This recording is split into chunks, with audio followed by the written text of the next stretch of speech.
Hi friends అందరికీ నేనైతే night మిగిలిన అన్నంతో చింతపండు పులుసు వేసి ఎలా పులిహోర చేయాలనేది ఈరోజు మీకు చూపిస్తాను.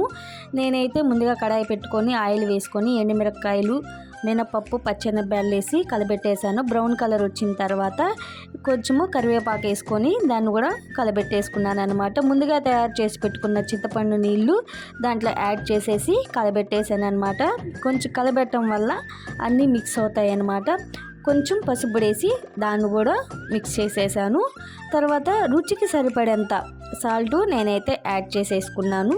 యాడ్ చేసుకుని దాన్ని కూడా మిక్స్ చేసేసుకున్నాను అనమాట. మిక్స్ చేసిన తర్వాత చూడండి, అలాగా కలబెడుతూనే ఉంటే మనకి బాగా చిక్కగా వచ్చేస్తుంది. నేనైతే అయ్యేంత వరకు చిక్కగా వచ్చేంత వరకు కలబెడుతూనే ఉన్నాను. చిక్కగా అయిన తర్వాత పక్కకు దింపేసుకొని అన్నంలో పులుసు అనేది యాడ్ చేసేసుకొని ఒక గిన్నెలోకి సర్వ్ చేసేసుకోవాలి. సర్వ్ చేసుకున్న తర్వాత చూడండి ఫ్రెండ్స్, ఎంత కలర్ఫుల్గా ఉందంటే ఎంత చక్కగా ఉంది. నాకైతే ఎప్పుడెప్పుడు తిందామా అని నోరు ఊరిపోతుంది. చాలా అంటే చాలా బాగా, చాలా టేస్టీగా వచ్చిందనమాట. ఈ వీడియో నచ్చినట్లయితే సబ్స్క్రైబ్ చేసుకోండి.